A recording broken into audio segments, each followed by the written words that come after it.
worry about it. You're never going to get it any lower than 7. So you're arguing that EI is a bad idea. But frictional unemployment is not, it's not like longer than a 12-month period usually, because that's moving from jobs to jobs. And the data that's shown is that people are staying unemployed for longer than 12 months are increasing. Shani, I will add on that. And because of like the calendar year is designed where you don't have to show that you are actively looking for a job. You just need to tell them, I'm looking for a job, like in the recruitment. No, you have to establish that you're actively looking for it.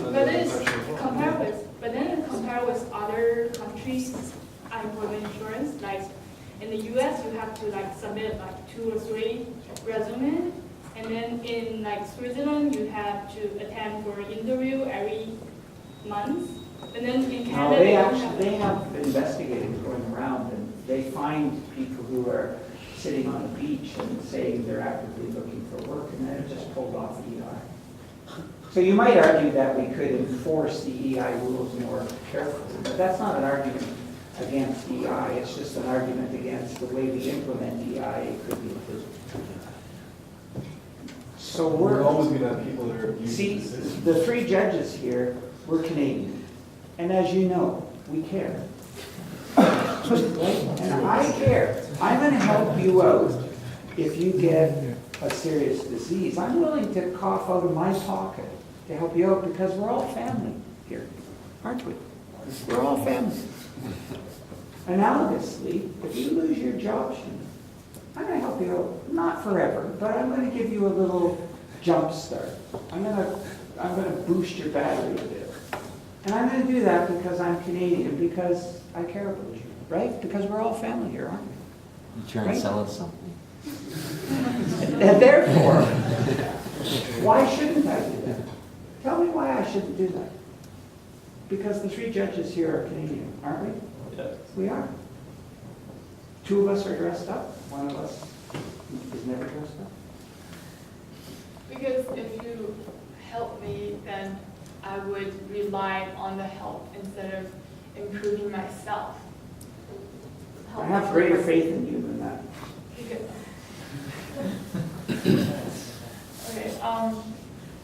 like say during a time when, say like a disease and I lose my job, and you come and help me, but because I'm so desperate, I rely on your help instead of improving what I need to do to get myself back to track. So you're saying most So- Canadians are parasites? But if your disease is a separate issue, right? Like unemployment insurance is not disability, it's not, Yeah. it's entirely different.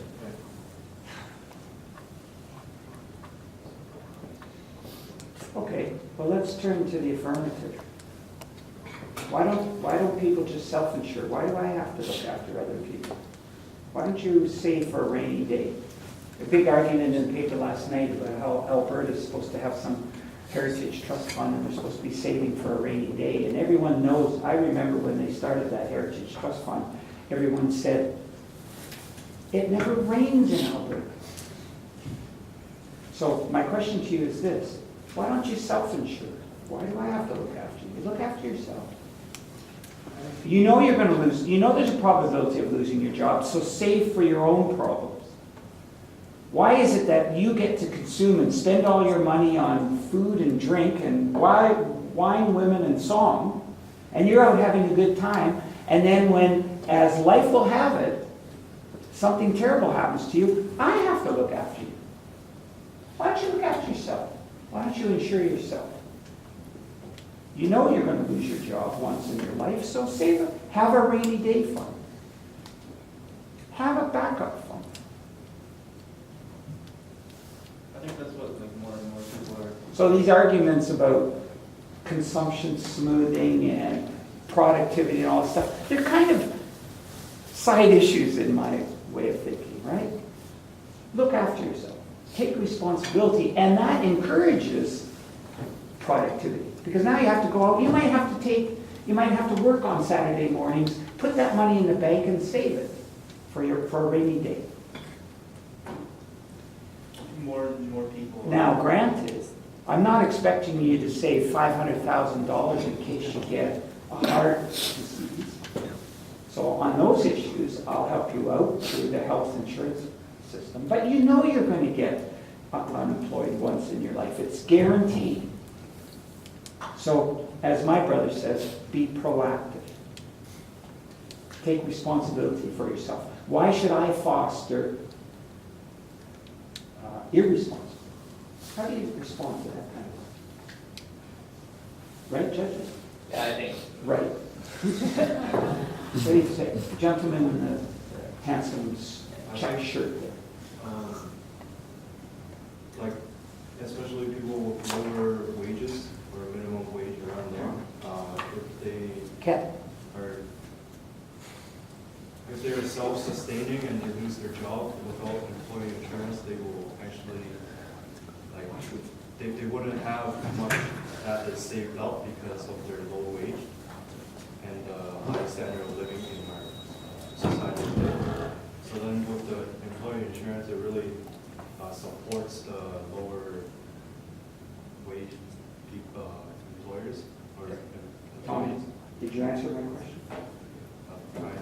Okay, what's the answer? Um, In one sentence. What was your question? You answered the question that you didn't know. The question, why should I foster your lack of irresponsibility?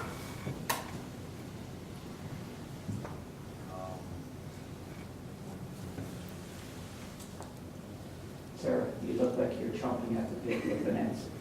Okay, assuming EI is funded by the Canadian government, It's not.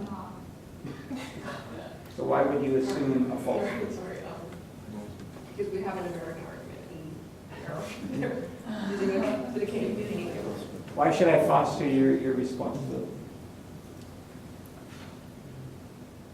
I think it's just that more people are getting educated. Here's a good argument. Why should I pay for your car insurance?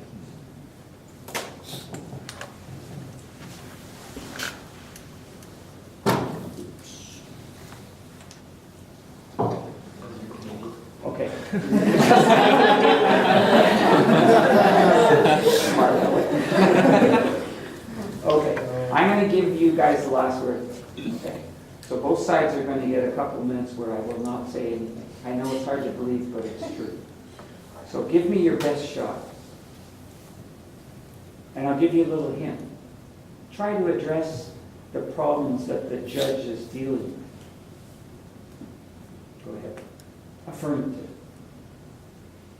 Make my day.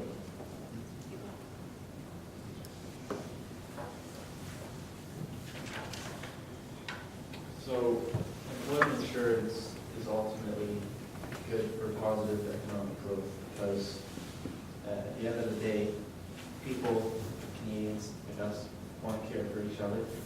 And so they'll put money into that fund where workers' incentives are increased to, while during their unemployment, they'll go look for high-pay, high-productivity jobs, and at the same time, maintain their stable level of consumption. And in the long term, that will ultimately lead to economic growth instead of slowly diminishing level of productivity. And can I just go back to the consumption smoothing argument? That's the gray area. So the consumption, to first build on the consumption smoothing hypothesis, we have to, we use Friedman's fixed income theory. So in other words, the average individual prefers their consumption to be a fixed percentage of their income. In other words, as income goes down, so does consumption. There's a direct. Yeah, that's the consumption smoothing argument. However, I think the argument there is if you smooth income, you smooth consumption. If you smooth consumption, then you smooth out, you dampen out the business cycle, and you're not causing swings in GDP over time, and that's good. It decreases uncertainty, the decrease in uncertainty increases economic growth. Those are the kinds of arguments. So I understand that. I do. I was pushing you, but I think it's an interesting argument that I would not have thought of. Maybe. Okay, we think in Canada's employment insurance hinders economic growth as it decreases the factors of life because it disincentive unemployed workers active seeking for a job and increasing their productivity. I think what is ultimately good to look after each other is not just by giving each other help and giving each other's money.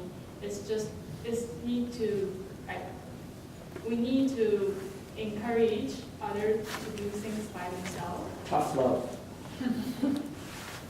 Tough love. And that's why we think unemployment insurance is not good in the long run.